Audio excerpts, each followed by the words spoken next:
camera seems to be frozen.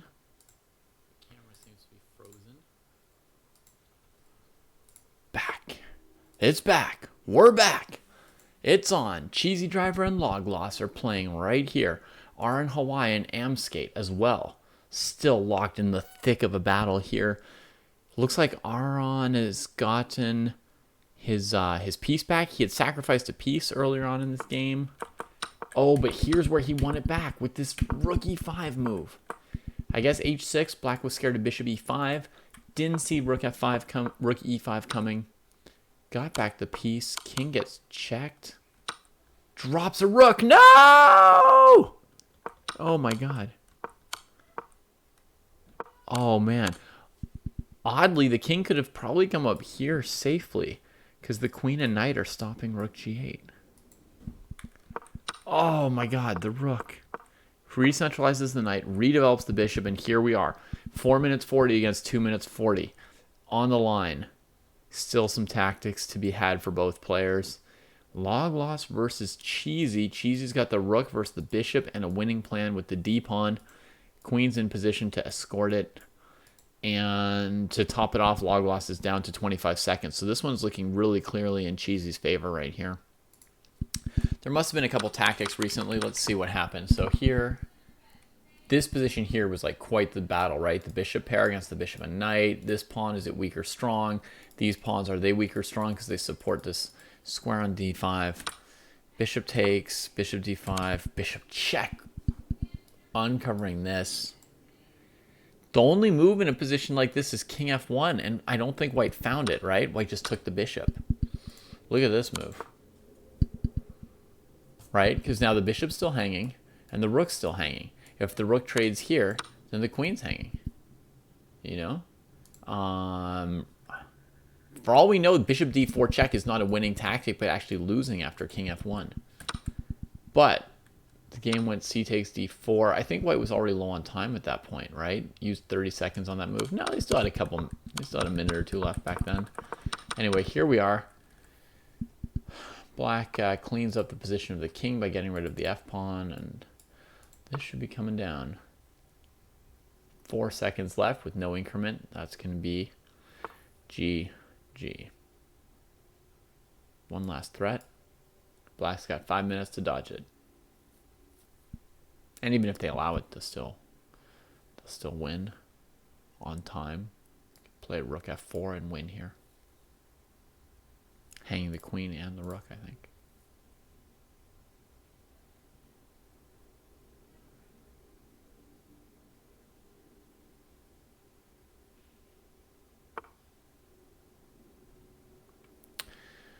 All right, and that's a point for Cheesy.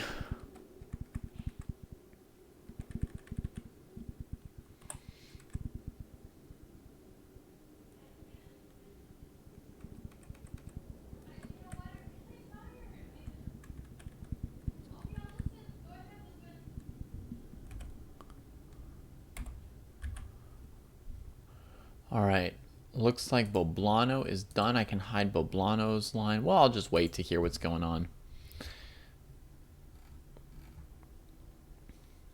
And we'll go to Aran versus Amskate. Queen f5 check.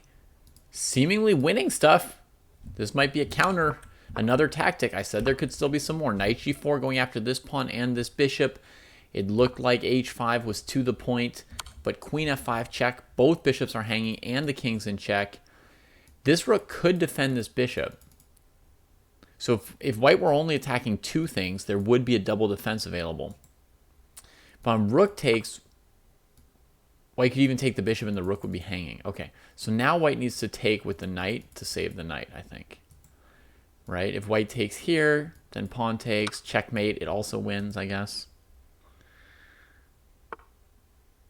And maiden 1 is available for Aran. There's like no way to stop it. And he scores a huge upset in the 7th hour of play, or 8th hour of 7th and a half hour of play.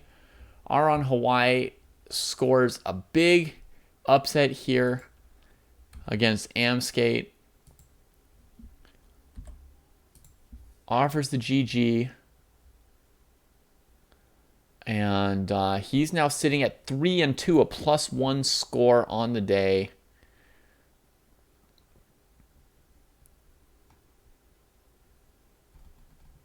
Good place for him to be at. That was an exciting game for sure. Well, you can tell that Iran came to play today, and that means he's also coming to play next week at Las Vegas. And I can guarantee you he's going to be feeling great after tonight. When this tournament is done, he's going to be so tired, but he's going to be so confident for next week. Like, he's going to be ready to just play the tournament in 2 days. You know? Like, he'd just be like, okay, my prep's done. All I have to do now is, like, take a day off, do my travel, get my snacks together, and I'm good. You know? That's all he needs after this. This is it. This is it. No more cramming, opening variations or anything like that. This is everything he needed. I'm surprised his rating hasn't gone up more today given how well he's played. It's weird.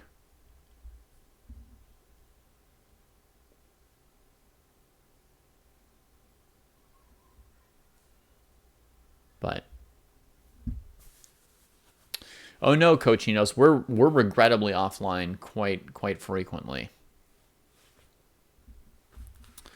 We are regrettably offline at times. Let me just close these doors and get some water since we're just getting going again here. Doors.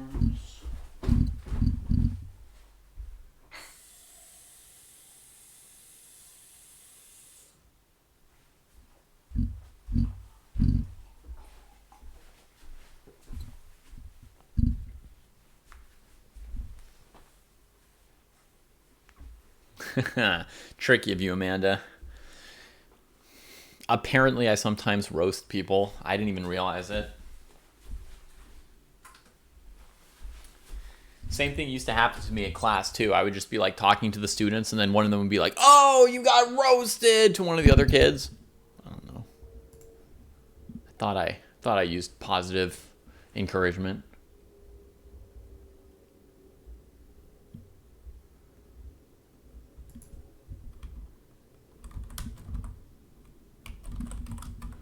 Oh my gosh, Kostya just had another $10 idea. We've got some cool stuff coming. Wow. Hey, Aaron, we caught the end of this game. Bravo, man. Bravo.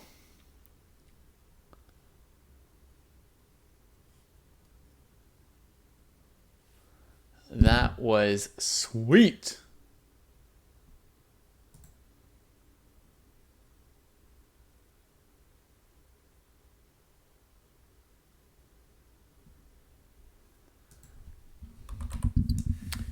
Got some tips here for Gratify. Yep, just acquiring patterns. No need to worry about your calculation / visualization till you're over 1200.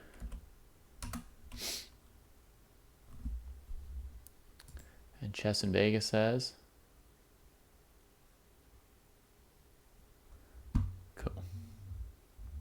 all right, the last round of the National Open practice will be in 28 minutes. Aron's got his last half-hour break. All the players have their last half-hour break, 28 minutes here. I think you did, Aron. I think you did. I'd be impressed if you've got a better win in your, under your belt, in your whatever, archives or career or whatever. It was quite the game.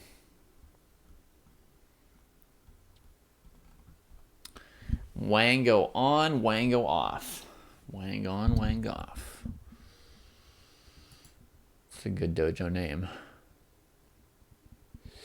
Well, the thing is, Wango, in my opinion, 1600 is not a beginner. But the way the beginner section in Las Vegas is going to work is that anybody who's unrated or provisionally rated under 1300 can play in the beginner section. And so I was letting people rated 16, 1700 play in our beginner tournament today, because I think that the people going to the National Open can expect to occasionally get paired with somebody that good, right? Like, for example, simple example, Chess Latte, who was in this tournament, who's rated 1750 on chess.com, has a USCF rating of 712 from pre-COVID. You can hop in for one game, Wango. It's the last round here. If I've got an odd number, I'll pair you with the odd number, okay?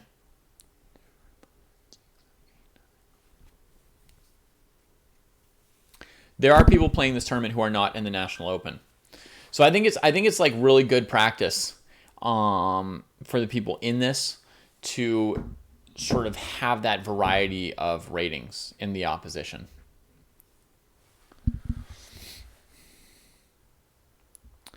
And like, Wango, what's your US Chess Federation rating?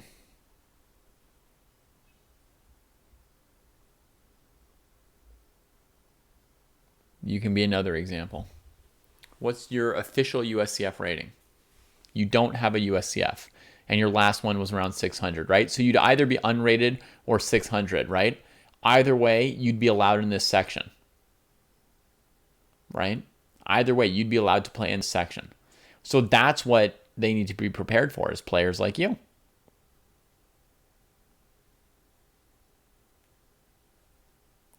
Yeah, Chess Latte was 712 pre-COVID.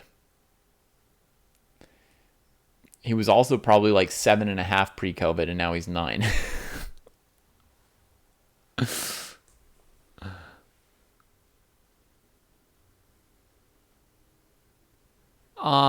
In the States, Cochinos, they usually have the rules for their tournaments be USCF rules and the ratings used be USCF rules.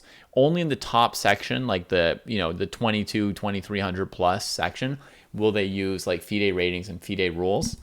But in all the other sections, they typically use USCF ratings and USCF rules. And a lot of Americans with who are under 2,000 don't have FIDE ratings. It's very, or at least 10 years ago, it was very rare for under 2,000 players in the US to even have a FIDE rating.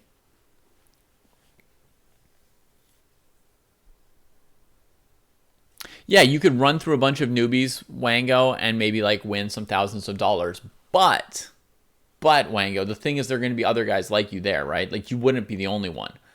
You could play some people who are actual noobs rated 800, but the number of under 1,300 players who are really going to be like 1,600 or 1,800, it's going to be sizable.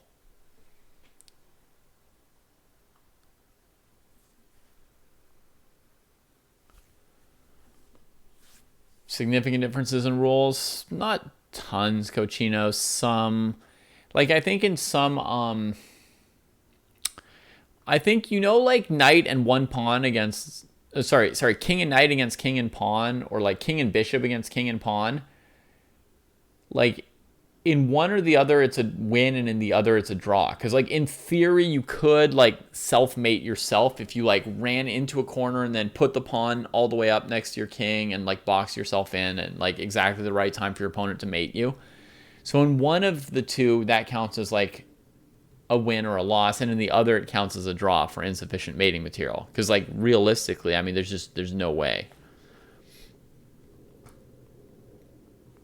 Definitely endurance and like strength and lasting for multiple days and multiple games and all that is a big piece of tournament success, Cheesy. It's a big piece of it. For different people, different things are tougher. I assume, Loyal Panda, you mean in an OTB game.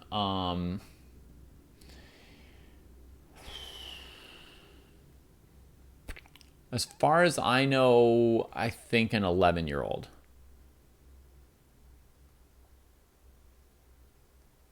There's a couple other examples, Cochinos. Like, they may have different rules about, what happens when you get low on time in a situation with, like, king and rook against king and knight or things like that. There may be some other differences. I haven't played in a while, so I don't know those kind of little, like, rule details anymore. Like, what happens if somebody doesn't record their moves or something like that? Is there one warning or two? Do they get like a 1 minute time penalty, or do they get forfeited at what point? I don't know that kind of stuff too well anymore.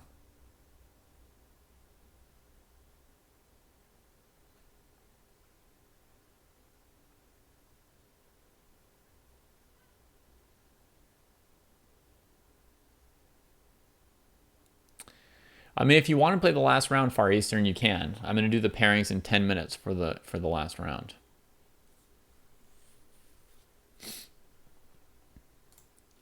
And we've got Wu-Tang Wang who wants to play in the last round, so I'm putting him in for the last round here.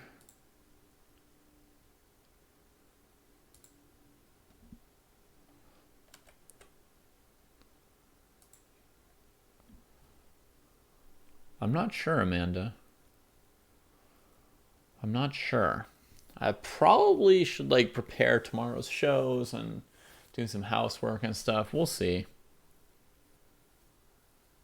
Probably not.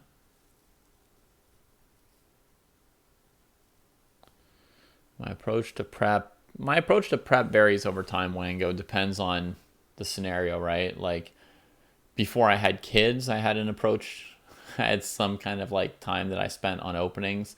Now it's like nothing. Like absolutely nothing. I'm just trying to like drag my calculation out of the gutter, right? Yeah, NM is a USCF title.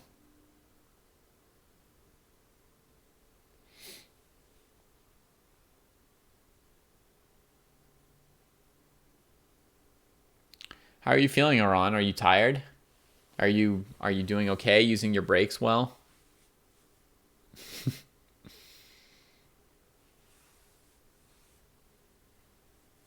Yeah, you got to give a lot for kids. That is accurate and expected or normal.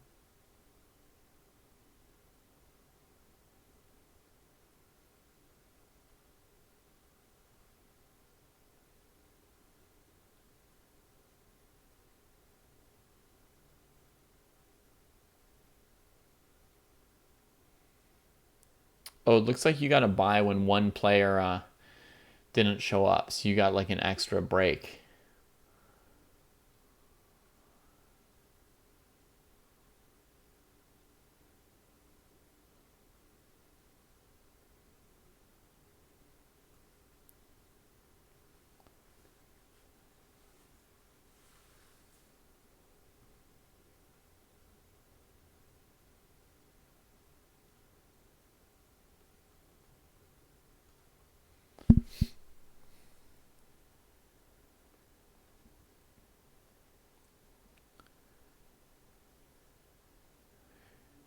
What's the benefit? What do you get out of it? I mean, life continues on Earth. That's like a benefit of it.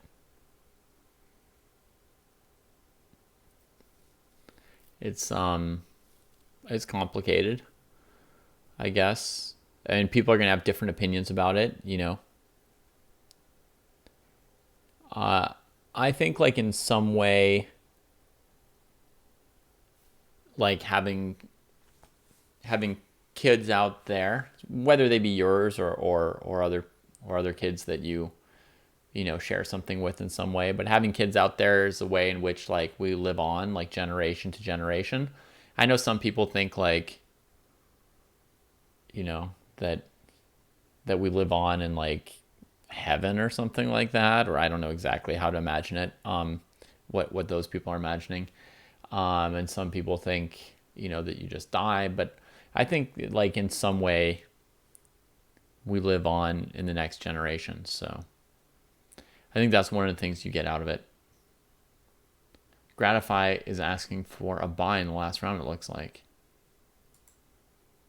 Okay, I'll give Gratify a buy. No problem. Boom, there it is.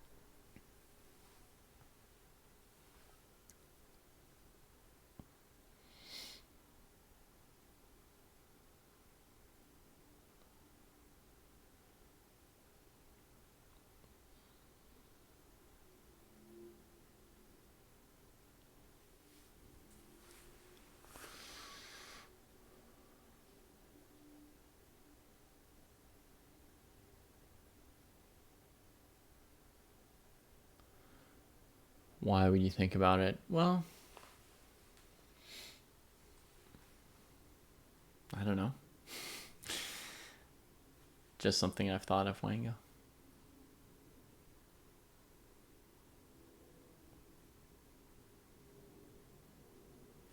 I don't know if Far Eastern said they wanted to play. Did they want to play? Oh, they did. Yeah, okay. I've already put Wu-Tang in. I'll add Far Eastern in too. Yeah, absolutely. Give him the buys.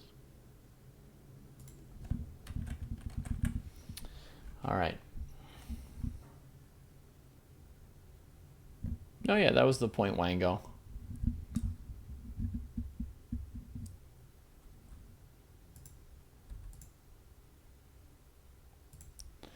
Okay, so what we're going to do here is we're going to go Aron against KP Infinite if they haven't played yet. So Aron has played white 3 times and black twice. So black, KP Infinite. KP Infinite has played white twice and black once. How about long loss? White, black, white. They could get black.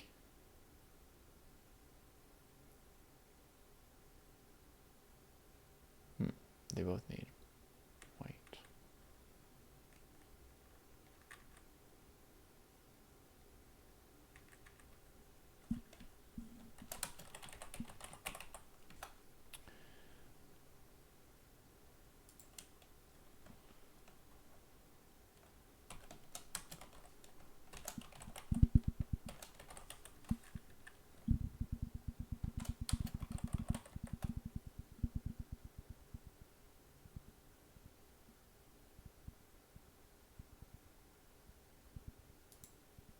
Steve North needs a game against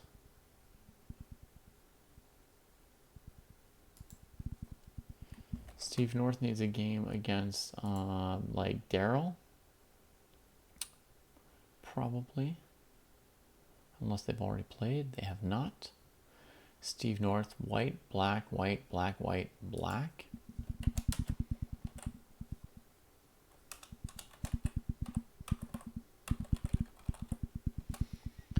Give Daryl J. Denny white against Steve North. And then we've still got Amskate and Far Eastern who need games, right? Everyone else is already set. So we give Amskate has played black, white, black. We give them whites.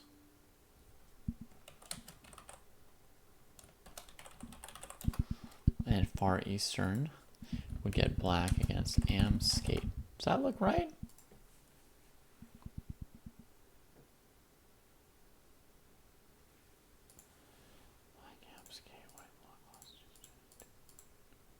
Steve, there's a typo. Okay, that looks good. I think those will be the pairings. Round is in 12.5 minutes.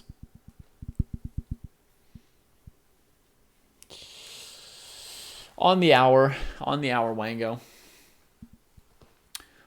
For those who've been playing for a few rounds, I want to keep that planned rhythm. So you can hang out for a bit. Tell me what you think about having kids. Another cool thing with having kids, Wango, is you get to see like how a person is created from like nothing to being a person. That's kind of like a cool thing if you're interested in, I don't know, I mean, humans or psychology, development, anything of that sort. It's kind of cool to see. And then they can be cute too, although I don't know if any of those kind of like tangible benefits outweigh the pain of it.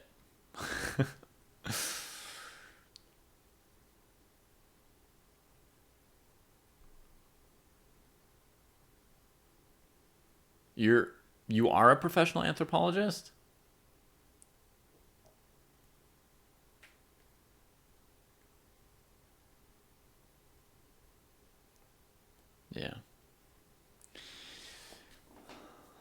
Anyway.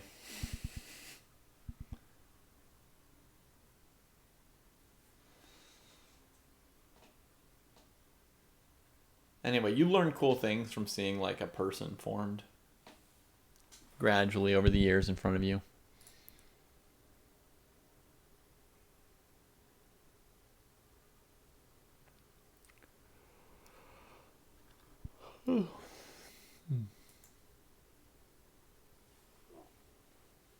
I am excited to play myself, yeah. I sort of can't believe it's actually happening. There have been several false alarms for me to like get back to playing chess where, my partner and I talked about okay, like clearing a weekend, and then always, something came up, and we canceled, and it's been forever.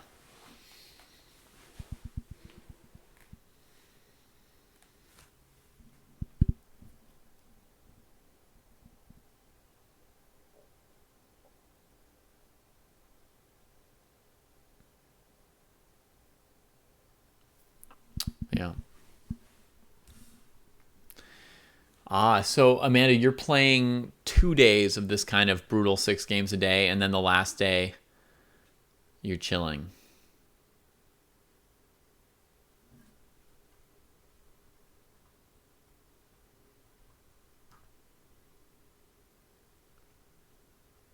Sure, I can nudge him around.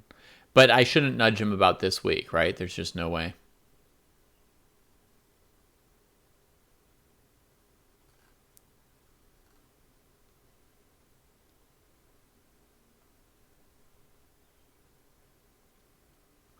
Absolutely, Wango. But at the same time as I said that, in a way, I think people live on in the next generation. At the same time as I said that, I absolutely let my kids pick their own lives and make their own choices. I'm not in any way trying to shape it, really. Well, I mean, that's that you can't quite say that, right? I mean, as a parent, you try and guide them and teach them some things, but I really try to let them figure out, and this is the same as what I do with my students, when I teach English or French or chess or whatever, which you've seen me do somewhat. I really try to let them find their own like interests and passions and paths that they want to follow. And just, yeah, just give them a little bit of guidance here and there. So, and I also think that, you live on in people who aren't necessarily like your biological children, but like people that you have some kind of influence on, right? Like, everybody whose book I've ever read is like living on in me a little bit if I carry stuff from those books with me. So, you know. But like, people you take care of even more so, I mean, I had some teachers who had really, really strong influences on me, and I carry forward a lot of what I got from them. And then there's also the question of your internal voice, Wango. And this is an idea that I had. Yeah, Josum, the National Open is in Vegas next week. That's what some of us here are training for. So basically one day I was at a park, and my daughter was sort of like climbing on something. She was really little, like a year and a half old or whatever. And she was saying to herself in French, like, watch out, careful, watch out, to herself. And like, I realized it was like me, like she was repeating what she had heard me saying to her in similar situations before. Right. And that made me think, and I realized you've got this sort of like internal voice, right? This sort of narrates through everything you're doing, and that in a certain sense you think of as your identity, and that's you, right? That thought inside of you. And that internal voice is a collection of the actual voices that you hear as a kid.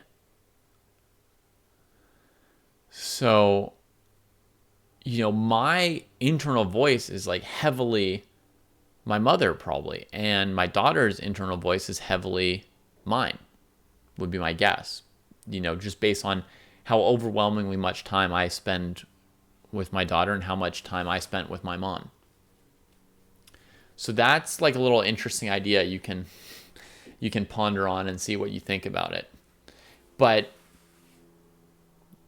I mean, realize that voice is like so close to being you, right? When you think in your head like, I'm really disappointed about this. Like who's thinking that, right?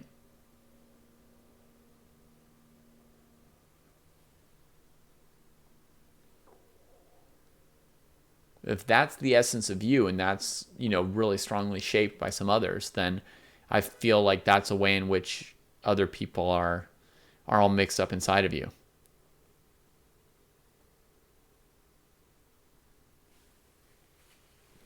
And yes, Opfashach, you can always ask chess questions on our chess channel.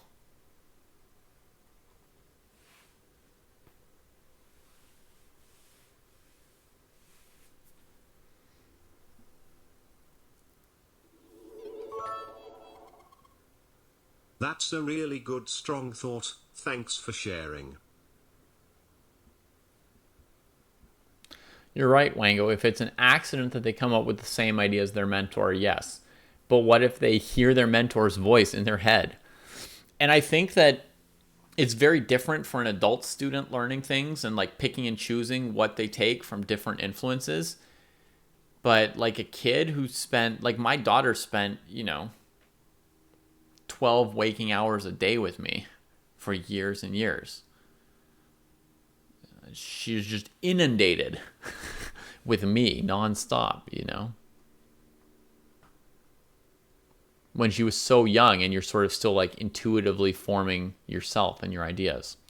Anyway, you gotta do it yourself to really observe it at that sort of young developmental level. But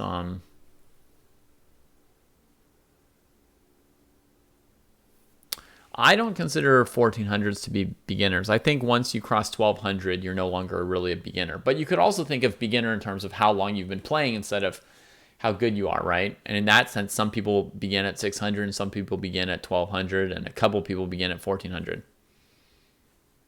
All right, go for it, Opfashach. It's good to see you, Demon. Hope you're doing well. As Amanda says, there's going to be Friday night fights after the last round of this tournament. The last round starts in 3.5 minutes. And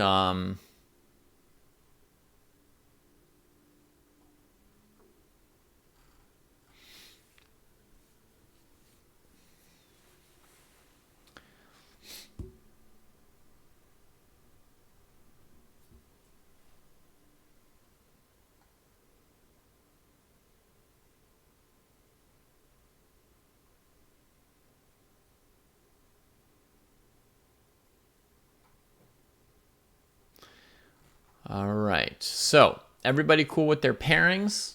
You've got 2.5 minutes till we go. We've got a dual host tonight for Friday night.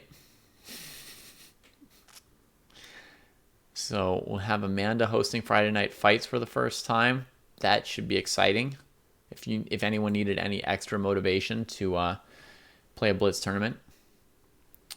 So Pancake Gremlin, if I had any chess or life advice for a younger version of myself, what would it be? Chess advice, I guess, like much younger, I would tell myself to start sooner. Like basically I would go tell myself at 5 years old that there is such a thing as like a chess community. Then my 5-year-old self would tell my mom, like, Mom, I heard that there's a chess community with like chess clubs and books and tournaments. Oh man, that would have been it. That's all the advice I needed, was just to start sooner. 7 years sooner.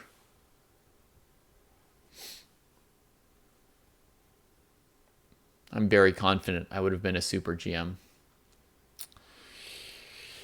And life advice. Life advice. Life advice.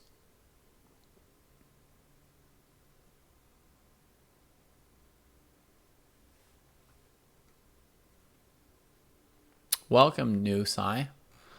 Sorry, I'm answering a couple previous questions. I see good questions coming in. We've got the round in 1.5 minutes. I started at 12, Francis. That's good math on your part. Life advice for myself at a young age.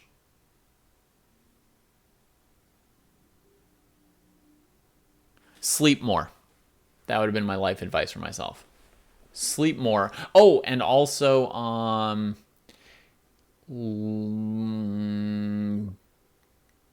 don't run as much. Sleep more and run less.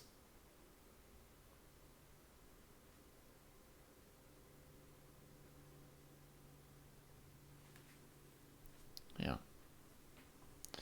Sleep more, run less. But that's like specific. That's like specific advice to myself because I'm a hemophiliac and like I hurt myself way too much and now I'm like paying for it increasingly. And when I was young, like other young people, I just thought I was indestructible and didn't worry about that sort of stuff. Okay, so now it is 7:59. If your opponent is here, you may start your clocks. Good luck, everybody. Give it your all. This is the last round of today's tournament. May everybody win. Not just the best, but everybody. White and black.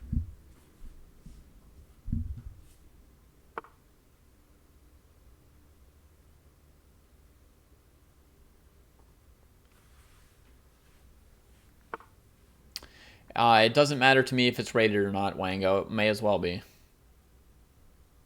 But if someone has some aversion to rating, then they don't need to. All right, here's Wango, the Wu-Tang Wang, playing white against Loglos. Got a Fianchetto King's Indian Defense. We've also got KP Infinite up against Aron Hawaii here. And let's follow up some other of our players here for this round. We've got Steve North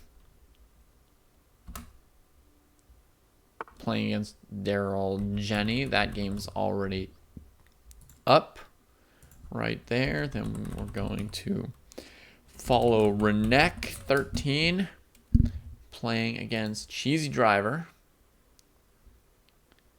And then there's Far Eastern against Amskate. And I think that's the last one, right? 1, 2, 3, 4, 5. And Amskate has not shown up yet, it seems like, right?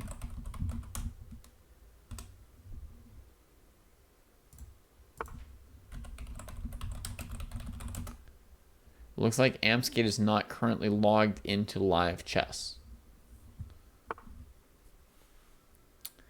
So let's see what may have happened to Amskate. Played Indig, played Loglos, played Aron Hawaii last round.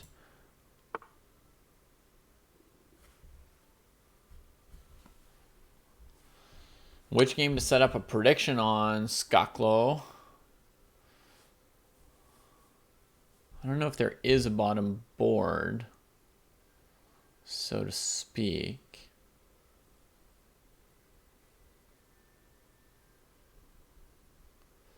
Okay, so we've got a mainline Slav defense here. We've got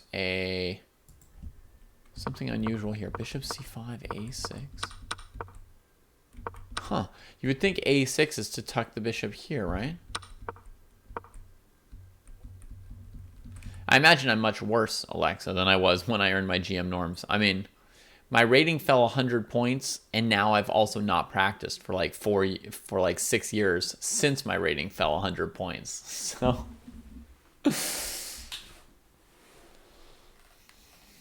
well, I mean, like, strictly speaking, I've played 2 or 3 tournaments since my kids were born, but they were like tiny little like tournaments here in the Bay Area, with no preparation. And like I showed up to one tournament and I was like a 2100. Like I could just tell. Like it was like complete beginner. And then I showed up to some other tournament and I was like 2400 at that tournament. It's really hard to say what it's gonna be. Thanks, Merlo. Good to see you too. I think when you first popped in, I called you Merlot, right? And then somebody said that showed how much I knew about wine, and so now I'm guessing that your name might be Merlot, like the kind of wine. But it's true that I don't know anything about that.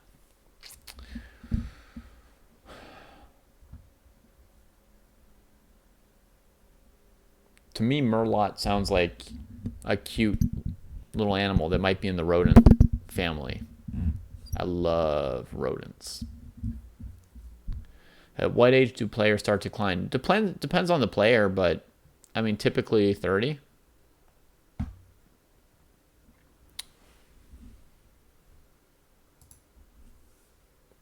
But I mean, it so totally depends, right? Because there are like people who start at like 40 and then improve, right? So obviously they didn't peak at 30. There's all kinds of exceptions, but somebody who's been playing since a young age, um,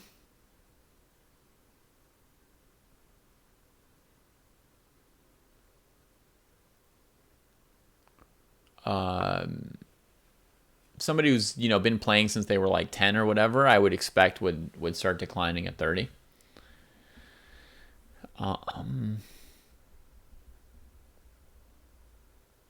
2100, like a complete beginner.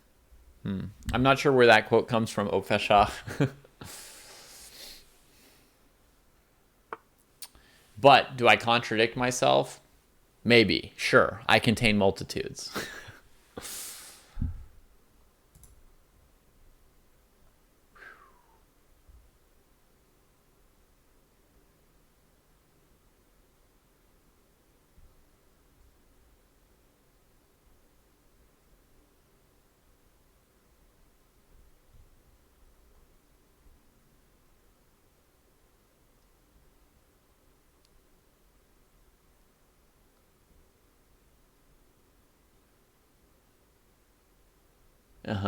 Good question, Ofeshach.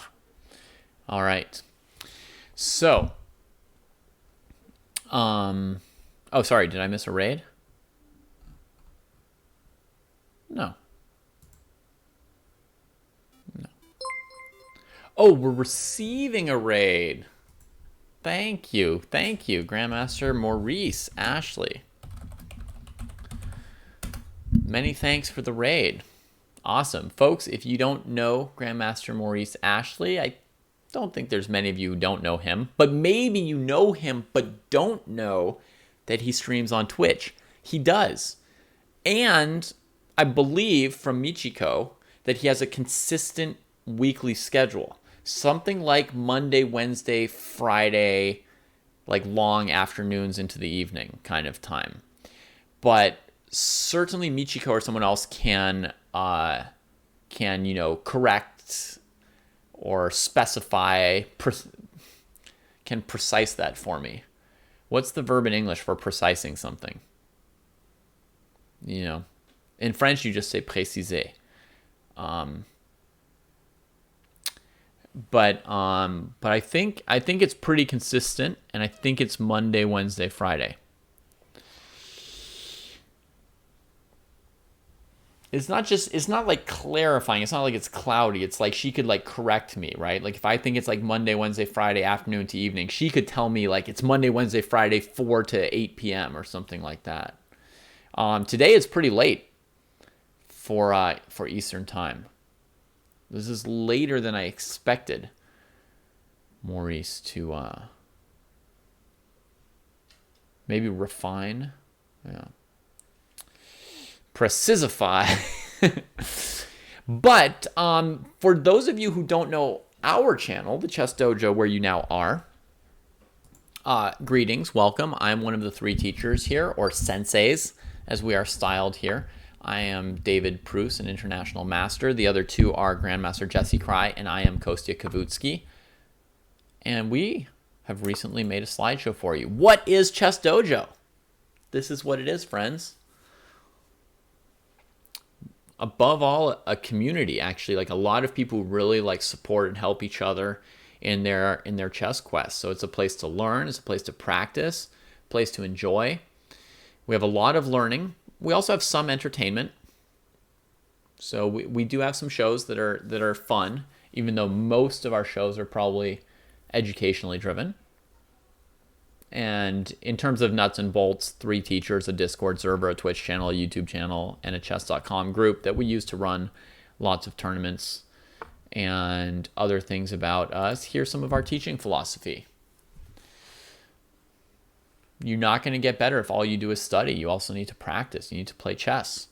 And it's really good to have training partners. That's one of like the greatest things that's helped me in my development. So something I've always used with students. So, and that's something that's readily available in the dojo. That's one of our strengths as a community, as I told you guys, that it's very easy to find training partners and also people who you can talk to about your games after you play them. Even just stronger players, you can post games in the Discord and say like, can anyone give me any advice about this opening I keep losing with? And, you know, somebody like Hick et Nunc Laurent will swoop in and give you some advice for free. And then also, you know, we try not to be hung up on our ego, on winning, losing, rating points, and things like that. So seeing losses as learning opportunities, reflecting on our own games, trying to self-analyze a little bit, realizing that you're not going to get good without hard work, but also trying to have fun along the way. Here are some examples of our shows. This is just a small sampling. We've got a lot of shows. One of them that's pure entertainment pretty much is The Gauntlet, which airs tomorrow. We'll have another Grandmaster contestant tomorrow on The Gauntlet. And of course, I hope that at some point Maurice will appear on The Gauntlet as the Grandmaster contestant. And that'll be at 1:30 Pacific tomorrow instead of 1 p.m. Pacific. Ray is coming back, Michiko. We're just letting a couple other people go before him to like set the bar a little bit higher. I mean, I have Ray's date confirmed, set in stone. It's just not public information when it is. So we throw some axes in the gauntlet as well. What are the ratings of these people, Bong Cloud? You can read them, but I'll read them for you. Daryl J. Denny is rated 1620, and Steve North is rated 1375. We've got some other games going on too right now. This is like a pretty typical segment for us. This is members of the dojo playing each other and teachers from the dojo commenting. We run a lot of tournaments on the dojo. In fact, after this one, this is the last round of a 6-round Game 30 tournament. These players have been playing for over 8 hours now. But after this game is done at about 9 p.m., there will be another tournament, a Blitz tournament, hosted by Amanda and Scott, 2 dojo members. So we won't have a master commenting on those games. We'll just have 2 disasters who will be there having fun and giving people another chance to play some tournaments. They'll be running 2 different Friday night fight tournaments, one in an hour and one in 3 hours. Your magic is strong and you can't get Maurice to do the gauntlet. Okay. Well, then it'll be one of those hopes that never comes to fruition, right? It'll be an unrequited hope for me. That's okay. We don't have to get every single thing we want. We're very good at accepting scraps here on the dojo.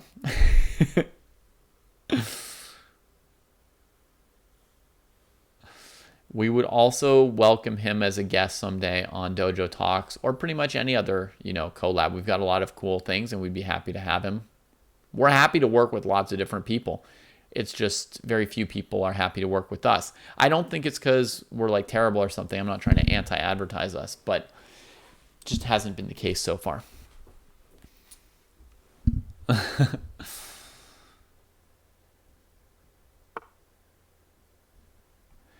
You want to become a candidate master, which I think is 2,200 FIDE, by the end of next year when you're 1,700 USCF. I mean, it's probably impossible.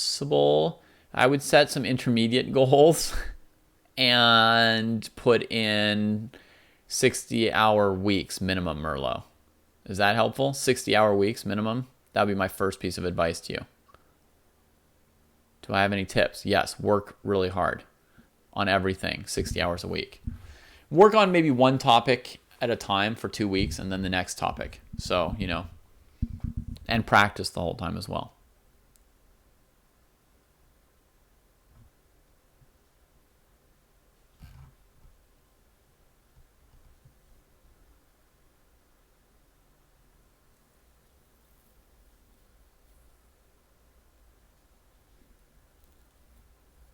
You got summer break, yeah.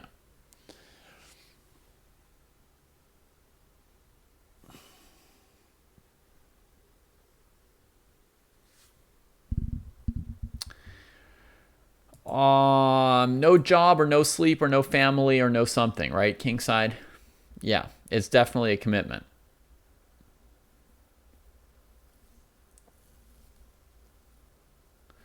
But I mean, if you could get to from 1700 USCF to 2000 USCF by the end of this year, that would be like already just absolutely amazing. And that might require 20 to 30 hour chess weeks. So, Power Blender, it is not. No. Actually, there's one way. You probably don't have a FIDE rating yet. So the one way would be you would fly to, I'm not going to stereotype any place, but you would fly somewhere other than the US. I don't know where you live, but there are places in the world you could go, and you would pay a bunch of IMs and GMs to play in some tournaments with you and lose their games to you. And you would just play 3 norm tournaments in a row. In 30 days, you can play, 3 9-round tournaments in a row, just day after day after day. It sounds grueling, but you don't actually have to play the games, really. You just pay them. That would be the one way to do it in your time frame. Now, I would never consider you a grandmaster, but most of my colleagues apparently would. The penalties if you're caught with that, I mean, they would have to the thing is they would have to have hard evidence, which they basically never do, right? Yeah, even with cheating, you probably couldn't become a GM. I mean, if people would have to let you, right? Like they would have to just be like, yes, we're here to lose to you 30 days in a row. I don't fix matches, so priceless. There's no amount of money you could pay me to throw a chess game. If there's a World Youth Championship this particular month, you could become a GM by winning the World Youth Championship. Yeah.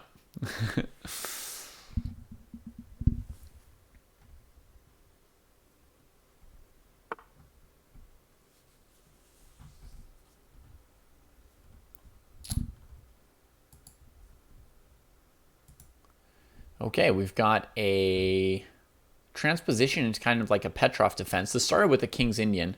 I guess, yeah, to say whether it's a Fianchetto King's Indian or eventually a Petrov, they do kind of blend in together at some point, the structure. You could call it either, and it's sort of the same. There's no amount of money kingside. Nope.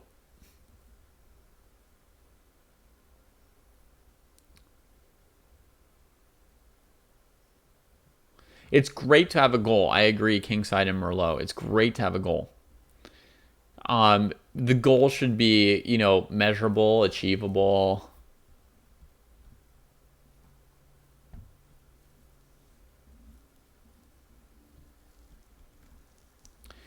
Now, kingside, one half of what you said is true. Everyone would break for something.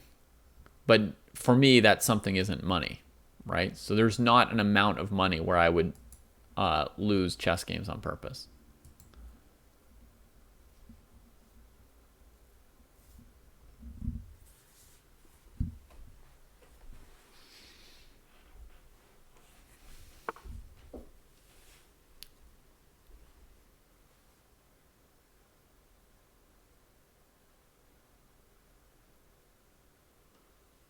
So, white playing b4, going for a lot of space. Often players will move this rook off of this diagonal before going for b4, be a little bit nervous. But here, black's got almost no pressure on d4. So it doesn't seem like there's any danger here. But what are the tactics on e4? That I have to wonder, right? Hang on. Knight here, bishop here.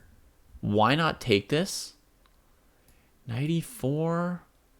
What's the worst that could happen to black if they just took that pawn from white?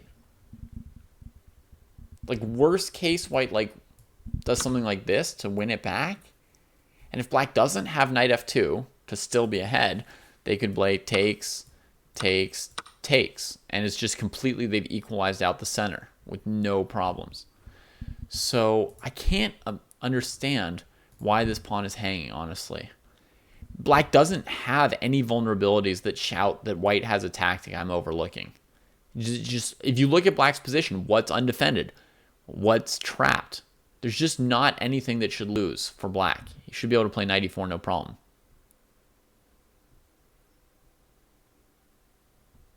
Retro Gandalf asking the same question as me. Yeah. Can't understand it.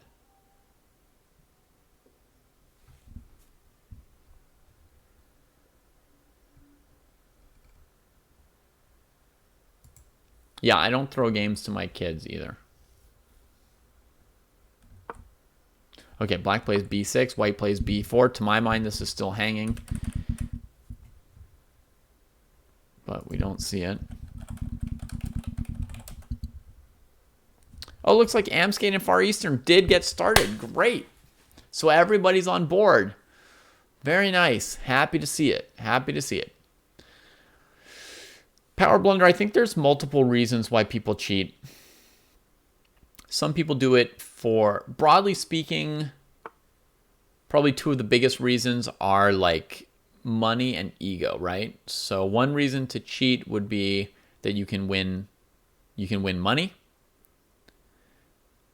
Either directly like in the tournament you're playing, or like indirectly by getting like the IM title or the GM title. Then you can charge people for lessons, or you can get appearance fees or what have you, right? And then the second broad category under which people cheat, I think, would be to like feel like they're better than other people. And it's a little bit hard to understand to you, perhaps, because you might think that if you cheated in a game, you wouldn't think that you won the game. You'd be like, my computer engine won the game. You wouldn't be like, oh, I played so well. But somehow, I think that a lot of people who cheat do actually feel like somehow they like won their game when their computer engine wins it. I think that is something that's out there, and it makes them feel like, you know, powerful or more better than the people that they're cheating.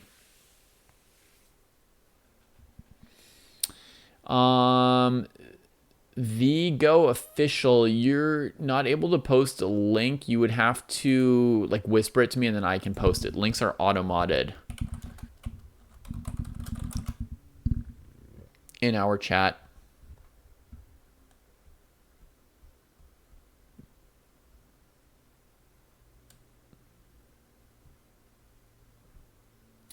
Prove your move choices.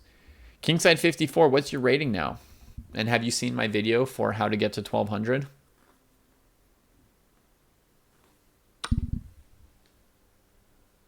It would be so easy to feel good all the time, right? Power Blender, you could just boot up your computer, smack somebody with your computer, and then feel great. Oh, we've got a Knight Sack coming in. That's an enterprising choice by Far Eastern, setting up a very, very strong passed pawn. Basically, one strong pawn for a knight. I mean, black gets two pawns for it, but one of them is like a doubled B pawn. It doesn't really add much value, right? The second one. So it's sort of like a positional sacrifice based on just making this pawn like outrageously strong. Bishop here, it could maybe go to C3 and win the A2 pawn in some scenarios.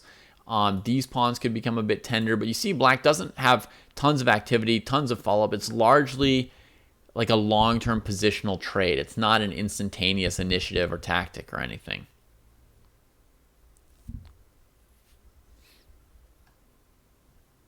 Okay, Kingside at 1100 and hasn't seen the video. Well, I recommend it to you. It's the link right above you that Pooh Bear just sent you. I think that will help you. Sorry, Michiko, if it's annoying that I mentioned the video again. But the point of it was that we've got new players coming in all the time, you know, from like 300 up to 1200. And I made the video so that there would always be something there for them.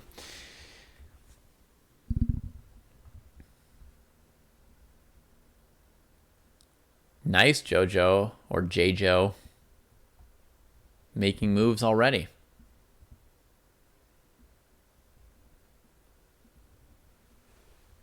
Yeah, white has just walked into bishop c3. That's definitely an oh-no.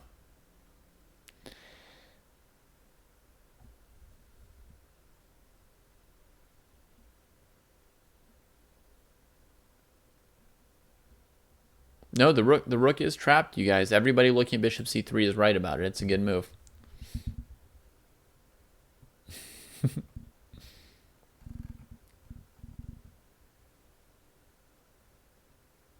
You get more channel points, Sophie, if black plays bishop c3? Or do you have channel points bet on the results of this game? Is this the prediction game?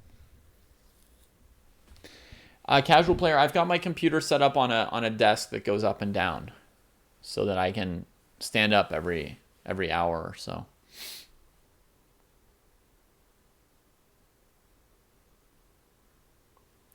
Okay, so let's just click through a couple boards a little bit faster. It is really good, casual player. It's something that I got when we got pandemicked, and got stuck at home, and I realized I was going to spend a lot of time like this. So white, it looks like black did take this pawn after 3.5 minutes of thought. White went for a trade, and bishop takes b6 to get their pawn back. Well, sure. That develops black's rook and leaves them with the better center. And this is where we're at. So black's going to be very comfortable in this position. The big question is whether black can play f5, e4, right? That would be more than comfort. That would be potentially brutal.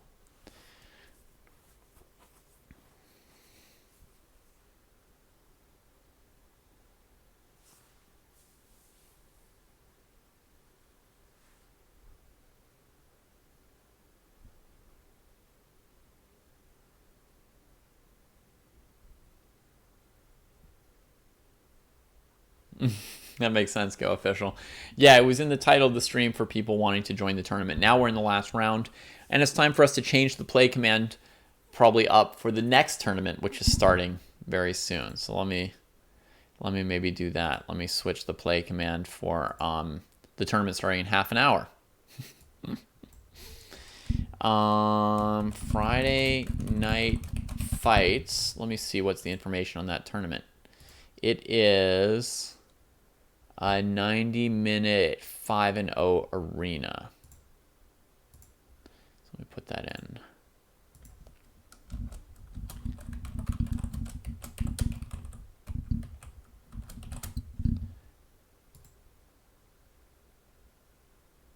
Starts at 9:15 exactly.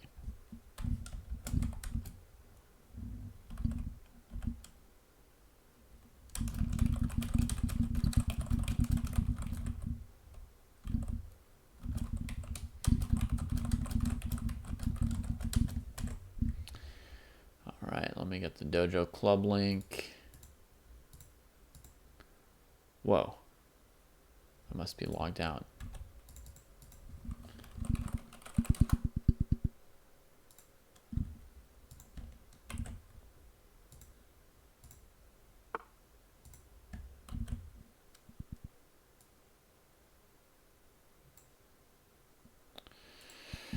All right.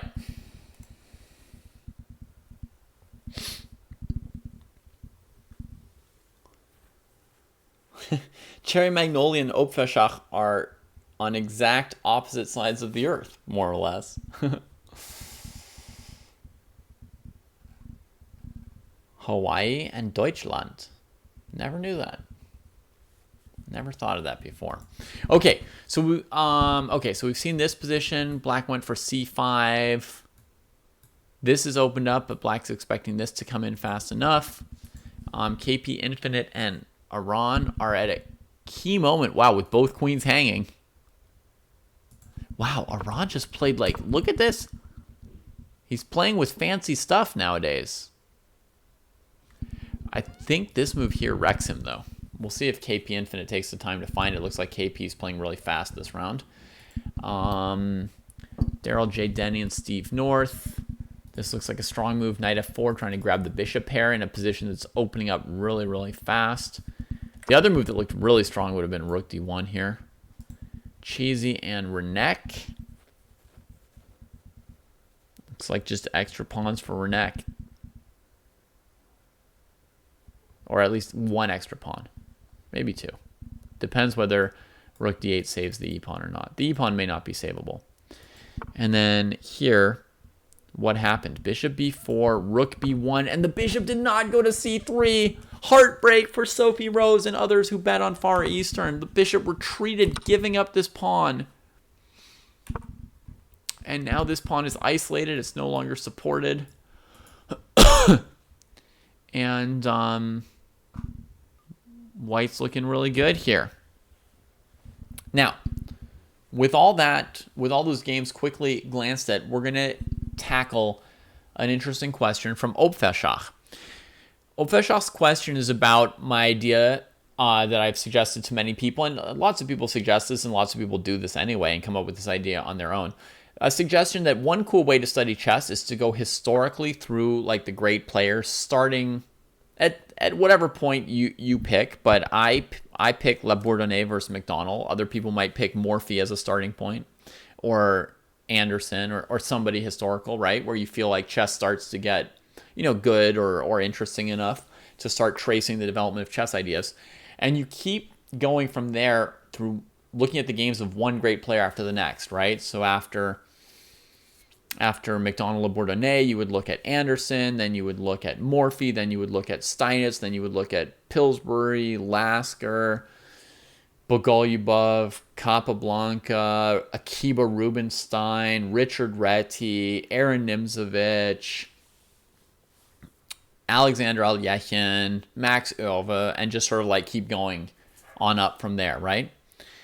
So that's one idea of how to like study, but Opfeshach says, how do I reconcile this with the fact that I discourage beginners from trying to read Kasparov's My Great Predecessors, which is basically the best series of books ever done on that subject, because that series of books is too advanced for 1,200, 1,400 rated players, to whom I often give this advice to start studying the classics in that order. Well, my answer is there are other good books, even if they're not Kasparov's, that are good to use along the way. And in particular, I think it's great to read some of the books that these players wrote themselves as part of the study as you're going up, right? So once you get to the early 1900s, well, actually, I mean, even like Lasker wrote his Manual of Chess. I don't think it's like amazing, but once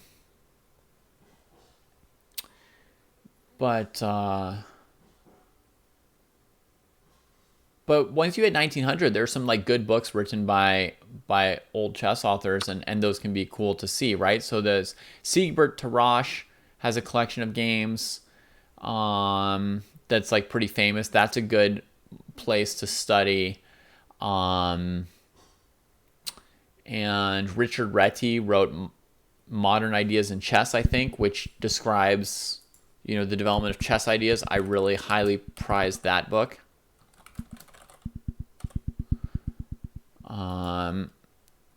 That's one that was really that I really loved.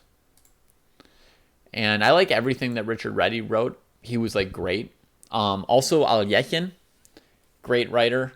He's got a book on the match tournament, the tournament of New York, 1914. That's one of my top like 5 books of all time, maybe.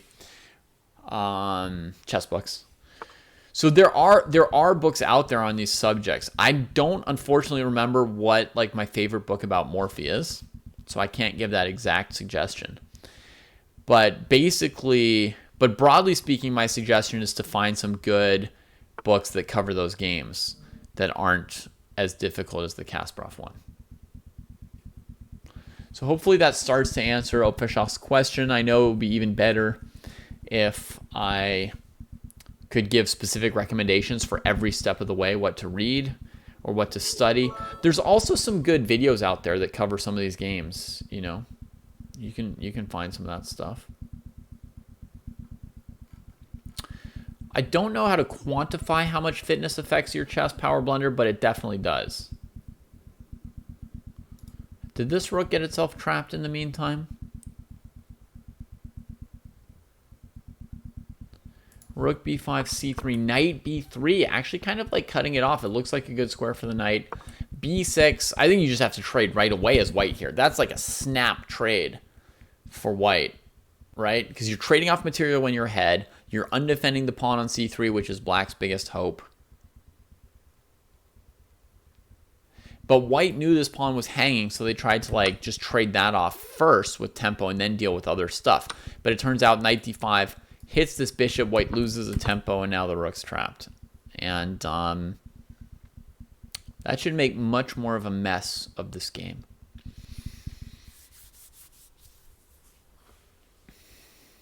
Yeah, and there's definitely better and worse authors for these times, au Fashach, as far as like books or videos on the subject, etc. So you can find better or worse materials for these things.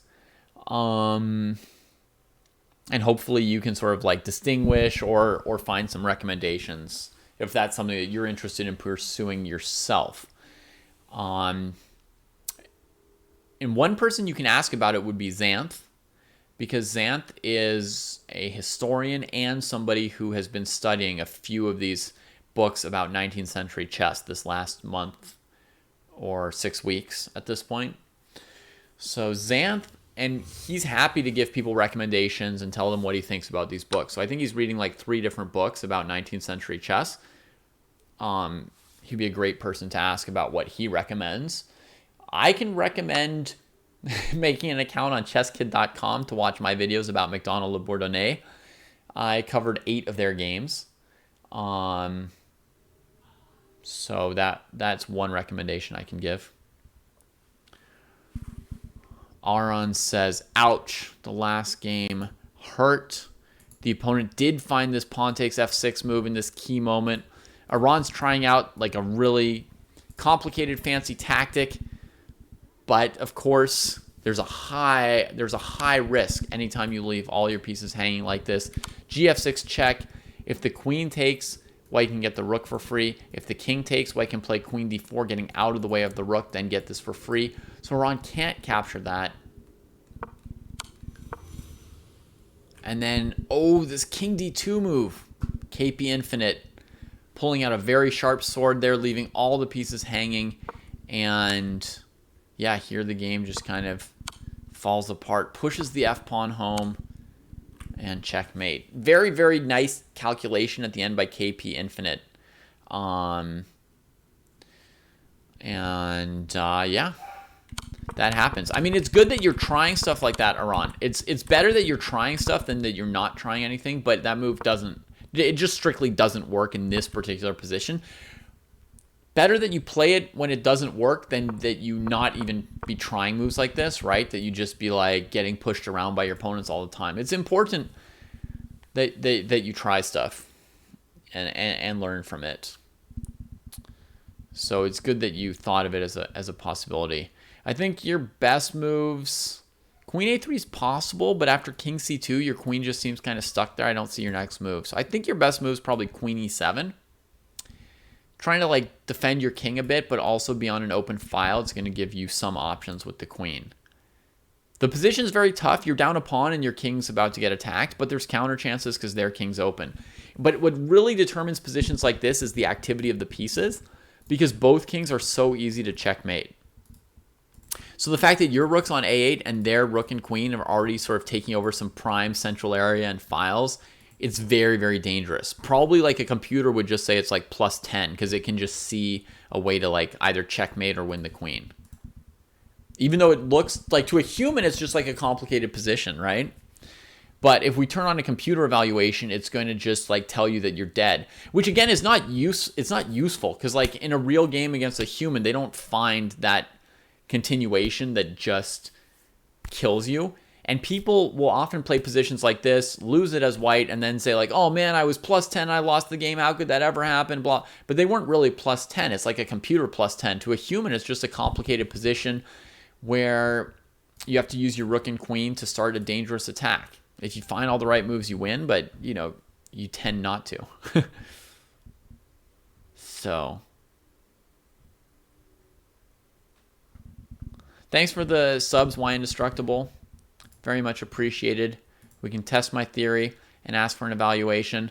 Look at the chess.com computer shooting up as it's given a couple seconds.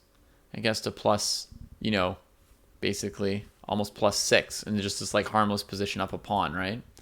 So that evaluation is like useless to you guys. I don't want you to be using that as some kind of guide or some way of understanding your games, right? But I do want you to know that in king and queen versus king and queen positions, it's very much about attacking the kings. So the idea to try and get your rook out for free using a tactic, that's the kind of move which, if it works out, it flips the whole game, right? Like if you played rook c8 and your opponent played queen d3 and then you played, queen a3, you've totally changed the game. You've saved your whole game. You've gone from like losing to like winning or drawing in like one moment because you tried for something, So, I mean, it's not clear to say whether rook c8 was a good or bad choice, but your opponent definitely, they were up to the task to calculate at this key moment. You can also play queen e7, defend a few more moves, and see if your opponent calculates correctly, a move or two from now. So, all right, Merlot, I'll see you next time. Yeah, good to have you here with us.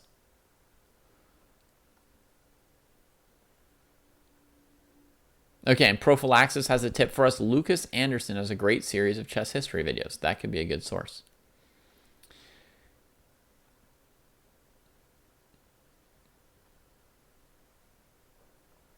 Good sleep during a tournament is huge. GZT, yeah.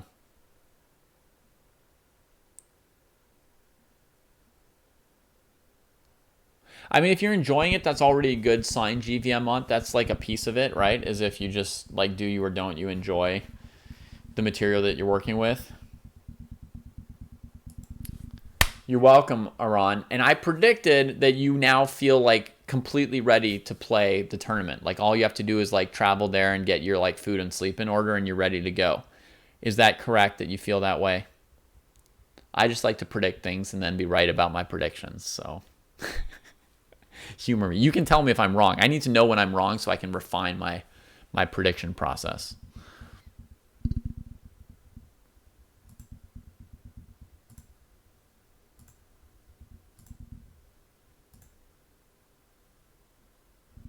This game's pretty excited. We're going to see some opposite color action in the middle game here.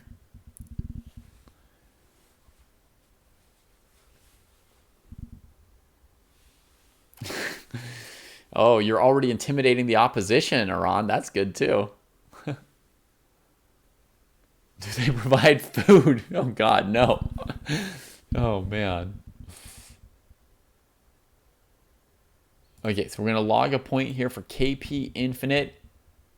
Oh, I already logged it. Along with we acknowledged great calculation there. This game here going on, the rook did get trapped this time around. Had to trade itself off. Knight into a good square. And a4 gaining more space. And this bishop can't find its spot. The knights are killing it. And Far Eastern just says I've had enough and leaves it hanging.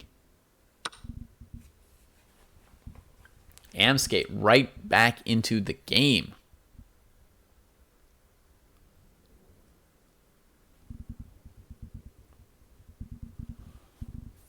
Yeah, there's almost always water. Anything more than that would be a surprise.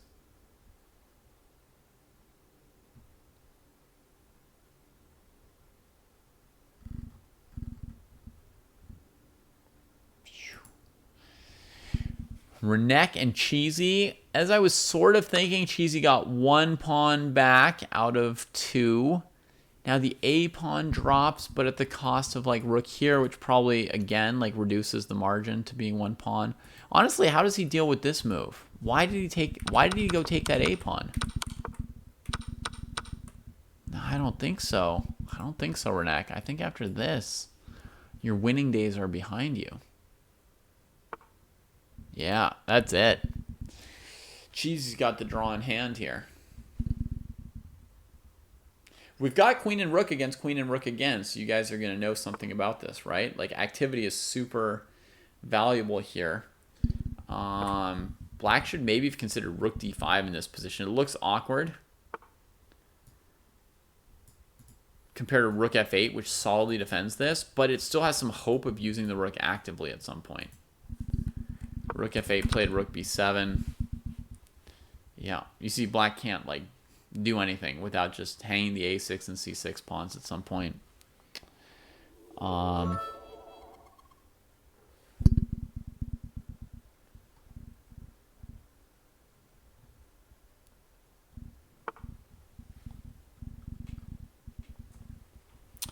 As Y Indestructible is showing everybody, there's an arena coming up in about half an hour here.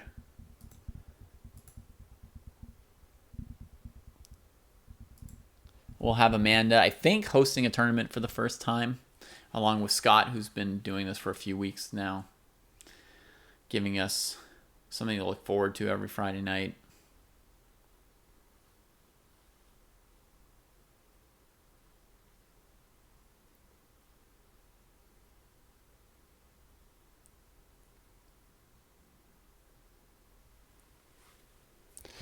I mean, Rook d5 allows check, but what's the pain that you're seeing here?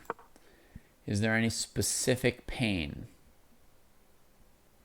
Pain must be specific if we're going to avoid it as black. If we avoid things that are just like fears but not like specific pains, then we're sacrificing too much, right? So it should be check here. That might be the specific pain that seems to kill black.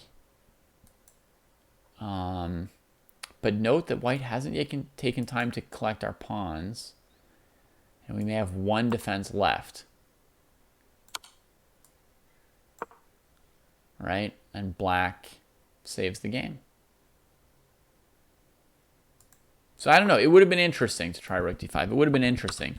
Here you can see black's like scrounging. They're just trying to trade off white's b pawn for their 2 pawns on the queen side so as not to lose. And it looks like they succeeded in that. Traded enough off. They've still got very good drawing chances, I guess. Yeah.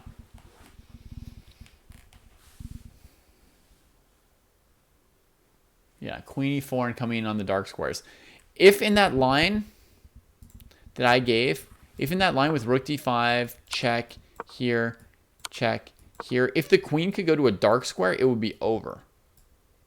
Right? The only thing that saved black is the rook was actually taking away 2 of those squares. But that's, you know, that's the point of having your piece on a good square, you know, controlling the territory, right? And then queen a1 and you get back. We can see how bad it was to go take a4. That really blew the game for Renek.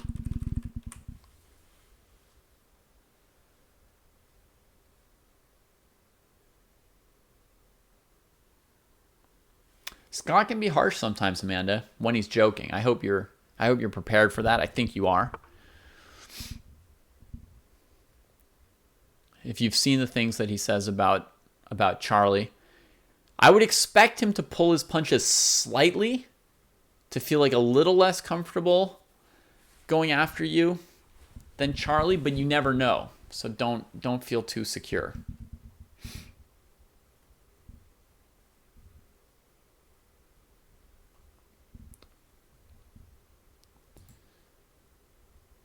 All right, white won this with a back rank mate, but really, I mean, the decisive thing was the way these knights on dark squares just took away every option for this bishop till he just gave up on life and waited to die. I mean, he could have still hit on a6, right? And should have. I mean, your pieces should never just, you know, give up. They should always, like, fight to their final breath, really. But this one just, like, didn't have it in him anymore. And then white just starts collecting stuff. This was a nice move by Amskate. Ooh, just removing the a-pawn instead of saving the bishop. Because it can't be taken. And that's a back rank mate. Yeah, rook b8 left a lot of stuff hanging power blunder. That is true. That is true.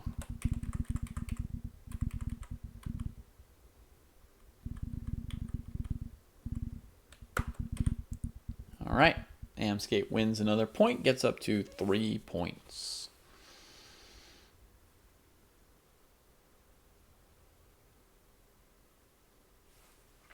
Far Eastern is disappointed.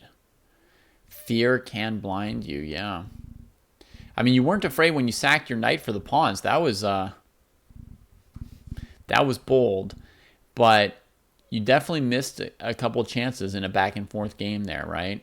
I mean, one of the biggest was when the opponent attacked your bishop, that you could have come to c3 with your bishop and just trapped the rook in the corner instead of retreating. That was like one really big chance you had here in this phase of the game.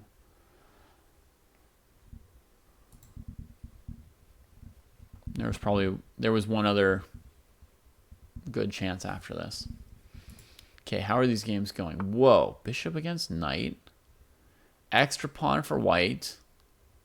The bishop really has a lot of space. The first thing that occurs to me is, wow, that bishop's got space. Knight's passively trying to stop rook d7 for the moment. I'm liking white's position. Maybe even rook d6 to start, but rook e6 and you don't really want to trade it. White's thinking. White's thinking. Steve North getting some good endgame practice today. Which tournament, Icewalk? The one we're having right now is not a usual tournament, so there's no usually to it. The Friday Night Fights that starts in 20-25 minutes. How strong is that usually? Scott will have to answer for you since he generally runs it.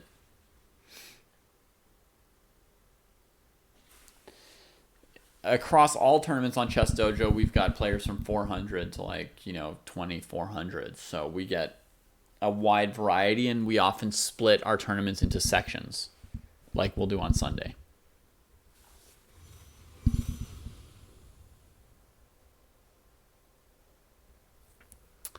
Oh, I don't have a favorite anymore, Power Blunder. I love the end game and the middle game.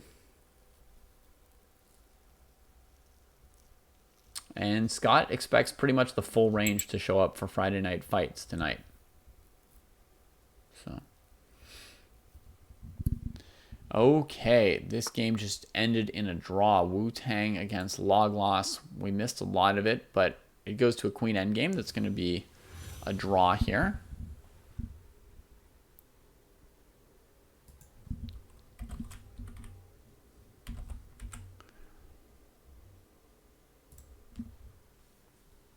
Black has lost another pawn here somehow. Let's see what happened.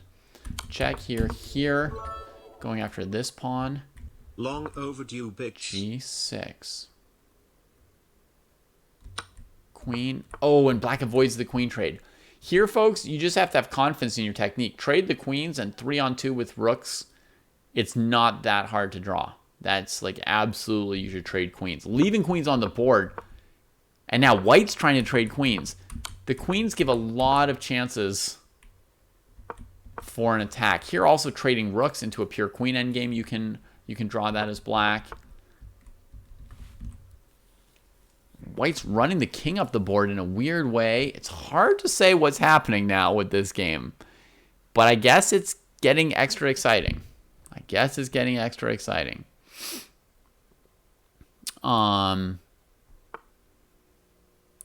The event on Sunday is a rapid tournament. It's going to be split into a few sections. Starts at 10 a.m. 4 rounds. 15 minutes plus 5 seconds. That's traditionally run every Sunday at 10 a.m. Pacific every week.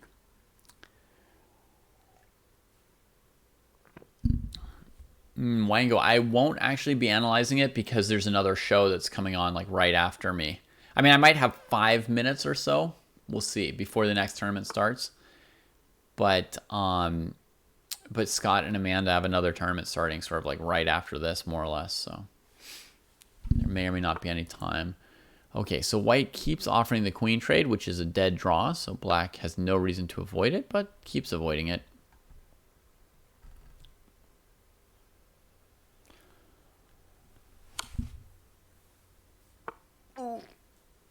Excitement here. Queen d4 centralizing the queen. It doesn't seem like white's really threatening to win at the moment too much. With their own king open, it's hard to set up. Maybe black's hoping for some kind of some kind of trick, tactical swindle.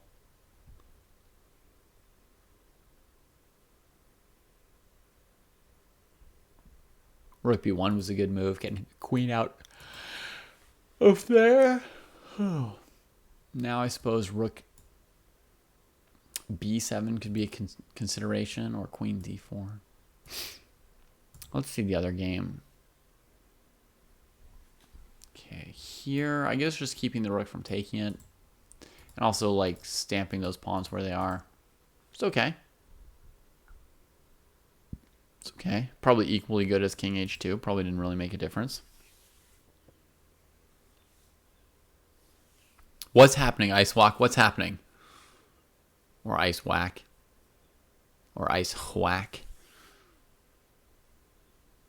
Considering time, white should just try to trade and draw. Which game? This one here, white's got the time advantage. So white has chances to try and win. Queen d4 was played. King h7 to get out of the way of that. Now rook here poking at this. Okay, black finally offers a trade.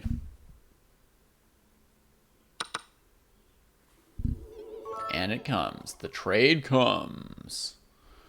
Meanwhile, on the other board, white's got 2 minutes against 3. White's up a pawn. There's no reason white shouldn't try to win this game with their extra pawn. And a bishop against a knight on a board that's favoring the bishop. It's a good bishop. So, yeah. White should definitely try and win it. Offers one rook trade. White's, yeah, black's rooks were a little bit better than white's, so that's not, like, terrible. I mean, you can also, like, get a trade by going here, attacking this, and your opponent probably plays rook e6. Okay, rook e2 was played. Yeah, now this bishop's a little bit awkward here. King g1 looks like a good move, right? Do you guys see that? For the future, a move like king g1, just supporting it, and if trades, your king comes to f2. That keeps this rook out, right? So king g1, just a good move here. This, on the other hand, is a little bit awkward to get into this. May not matter, but it might also. Maybe this knight can go e6 to f4. Yeah, it comes to e6.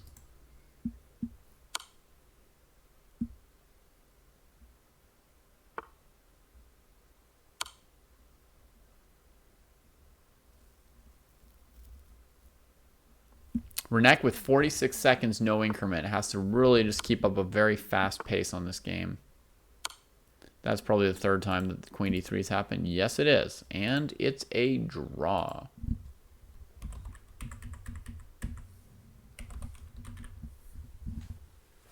Well played. Major mistake by Renek was bringing the queen to a1 and then eating that a4 pawn. That was kind of like the forbidden fruit there. Not worth the decentralization of the queen in a queen and rook position. Yeah.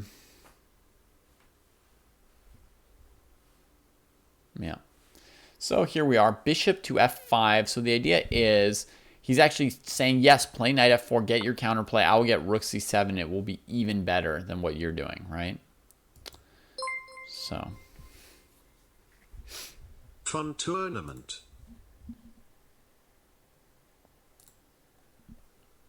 Renek is upset. Oh, Skoklo, are you around to handle the prediction? It was Amskate beat Far Eastern, I think. All right, this is what I would have suggested for Daryl J. Denny. Exactly what they did, bringing the king out to mess with this rook, get a little closer to the game.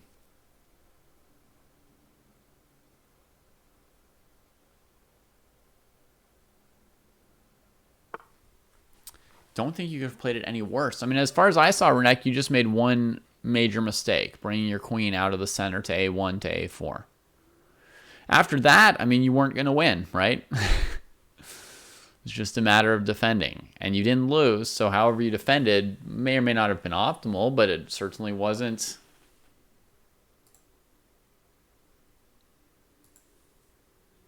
the worst. The opposite of suboptimal.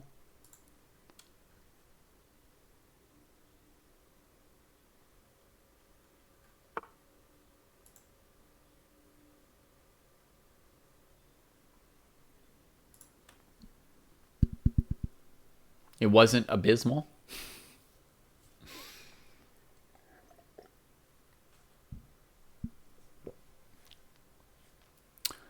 Should rook e3 win for white here? Probably. In this position here, Baron says rook e3. Sorry, rook e3. Black has to come defend it, trade everything off, and you win the king and pawn ending. Most likely that's correct. But this is also still promising for white.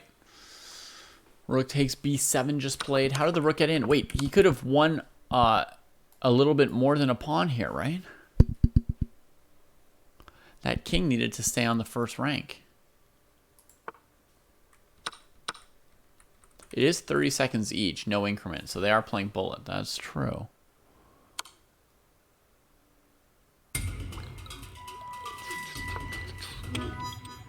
Wow, there's some fancy music now. Thanks for starting more of a party, Logloss.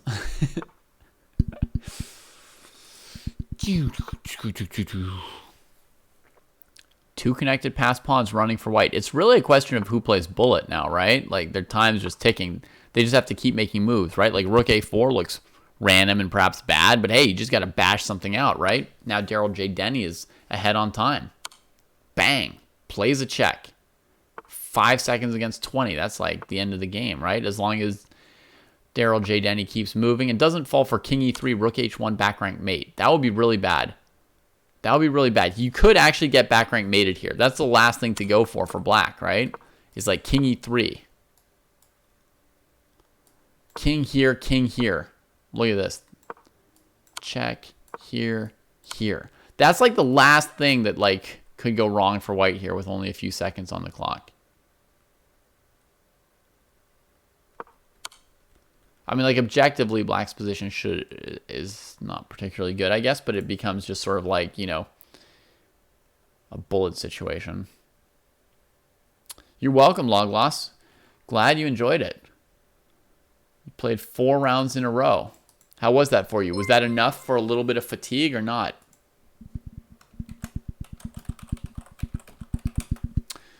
Greetings, Thirsty Monster, and ratings and raiders. Thank you for rating us. We appreciate it. If you're new to the channel, this is the Chess Dojo. I'm David Pruce, one of the 3 senseis. We are 2 IMs and a GM, and I'm not the GM. It's a very instructional channel. Lots of educational content, lots of looking at viewers' games, lots of practice tournaments for the viewers to get to play a lot. We are right at the tail end of a major practice tournament. We just played a 6-round tournament that started at noon Pacific, 9 hours. These people have been playing, those who didn't take any half-point buys. Most people had a half-point buy here or there, but some people went the distance. And that is in training for the National Open in Las Vegas next week, which I believe Thirsty Monster might be playing in as well. I'm playing in Las Vegas. And there's an unrated / provisionally rated section, which is 6 rounds a day of game 30. So that's what we did today. So we did a tournament on that same format so people could do the exact practice. And the best way to get better at chess is to practice. And the best practice is practice that most precisely mirrors what you're actually like preparing for. So if you're going to go play in a game 30 tournament, yeah, you can learn chess playing game in 1 hour, a game in 10 minutes, but practicing game in 30 is pretty good when you're going to a game in 30 tournament. It's not rocket science, but it's what we do here on the dojo. We give advice like that. And I am one of 2 who will be there, Thirsty. Kostya is also going to be there. Kostya and I are both playing in Vegas next week. So you've got a new title in chess, Super God. Nice. Super God, hello, what up? Can you tell us how many norms does it take to earn the Super God title?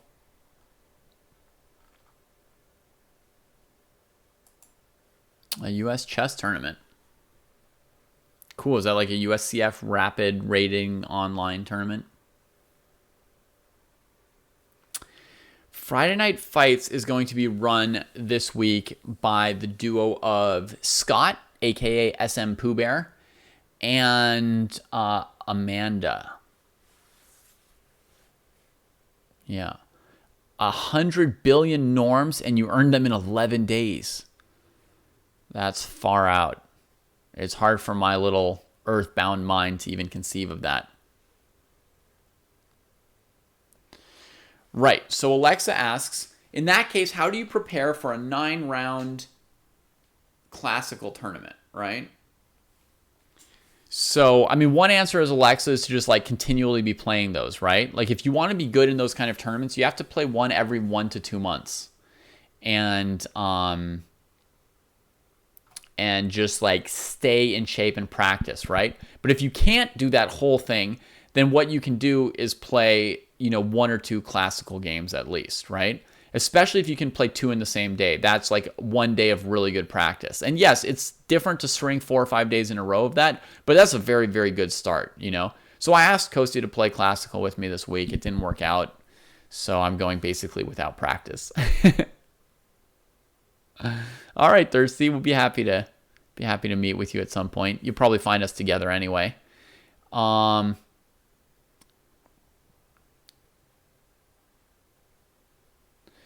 didn't miss a mate, Steve North. You could have threatened a mate here with King E3 because you were in a bullet time scramble, and it's not clear how white can get out of it. Right? It seems like there's no easy way out other than sacking the bishop, because I gave this variation King G1, trying to avoid Rook H1 mate, King F3.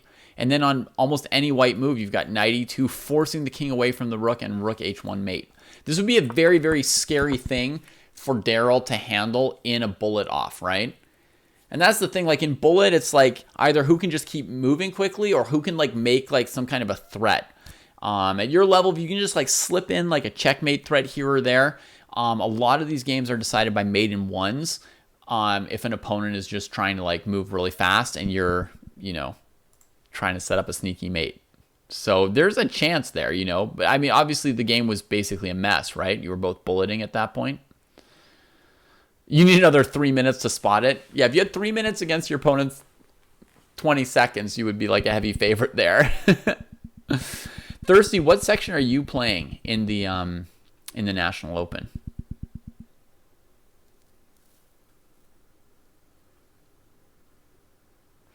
I don't know. Yeah, GV, I'm on. I don't know if we'll be able to stream, but we'll try to if we can get good internet. And certainly we can post some info.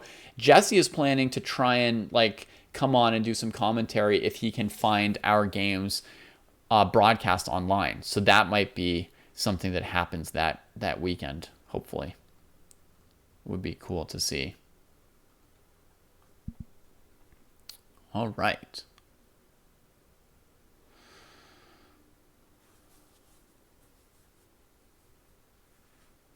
Ooh, yikes. So that's what we were just practicing for here, Thirsty. So you know exactly what that format is. We just did 30 minutes in a row.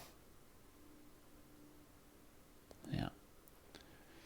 All right, so Friday Night Fights. Let me get out of the way, guys. Don't go anywhere. Refresh your browser in a second, but I got to turn the baton over to Scott and Amanda. Here's the link for those of you who want to join the tournament. It's that link right there that I just sent. It's 30 plus 5, and it's 6 rounds per day, Thirsty Monster. And there's Friday, Saturday, Sunday, 3 days of it. So, yeah. All right. So I'm just going to get out of the way and let them run the tournament. See you guys in a second. Or, I mean, they'll see you in a second. For everybody playing in that tournament, have fun.